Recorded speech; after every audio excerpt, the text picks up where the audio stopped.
allergy আসলতে allergy বিভিন্ন প্ৰকাৰৰ আছে আমি এলাৰ্জিক সাতমুখীয়া সাপ বুলি কওঁ অৰ্থাৎ আমাৰ ডাষ্টৰ পৰা হয় কোল্ডৰ পৰা হয় কসমেটিকৰ পৰা হয় পোলেনৰ পৰা হয় বিভিন্ন ধৰণৰ কজৰ কাৰণে এলাৰ্জি হয় আমাৰ ব্লাডত যেতিয়া সেৰামাইজিটো বাঢ়ি যায় বা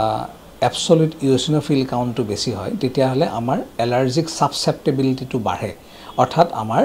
আমি এলাৰ্জিক প্ৰন বুলি কওঁ সেই পাৰ্টিকুলাৰ ইন্ডিভিজুৱেল মানুহজনক গতিকে সেই বস্তুটোৰ কাৰণে আসলতে আমি এলাৰ্জিৰ পৰা হাত সাৰি থাকিবৰ কাৰণে সেই পাৰ্টিকুলাৰ বস্তুটো কিহৰ পৰা এলাৰ্জি হৈছে সেইটো ডিটেক্ট কৰি ল'ব লাগে লৈ সেই বস্তুটোক আমি এভয়েড কৰিবলৈ চেষ্টা কৰিব লাগে কিন্তু কেতিয়াবা দেখিব বিভিন্ন ধৰণৰ টেষ্ট কৰাৰ পিছতো আমি সেই এলাৰ্জিটো বিচাৰি নাপাবা পেশেন্টজনে ভালদৰে ক'ব নোৱাৰে যে কিহৰ কাৰণে তেওঁৰ এলাৰ্জি হয় তেতিয়া আমি বুজিব লাগিব যে তেওঁৰ ইমিউন পাৱাৰটো কম অৰ্থাৎ এলাৰ্জি এটাক যদি সম্পূৰ্ণৰূপে কিউৰ কৰিব লগা হয় তেতিয়া হলে আমি ইমিউন বুষ্টাৰ বুলি কওঁ অৰ্থাৎ ইমিউনিটিটো ষ্ট্ৰং কৰিব লাগিব আৰু বিশেষকৈ এলাৰ্জিৰ যিবিলাক যেনেকৈ এলাৰ্জিক ৰাইনাইটিছ কফ বা অইন এলাৰ্জিক কণ্ডিশ্যন যিবিলাক আৰ্টিকেৰিয়া বহুত পেশেন্ট আমি পাই থাকো আৰ্টিকেৰিয়াৰ সমস্যা যি বিছাই ডকাৰ নিচিনা গোটেই গাত চকলা চকল হৈ উঠে বহুত সমস্যাৰ সৃষ্টি হয় আৰু হোমিওপ্যাথিক চিকিৎসা পদ্ধতিৰে যদি আপোনালোকে আৰ্টিকেৰিয়াৰ চিকিৎসা কৰে মই ভাবো উইদিন এ মান্থ এমাহৰ ভিতৰত আপুনি আৰ্টিকেৰিয়াৰ পৰা আঁতৰি যাব হাতহাৰি থাকিব পাৰিব আৰু লগে লগে আমি ইমিউন সিস্টেম বুষ্ট আপ কৰা কিছুমান আমি মেডিসিন দিওঁ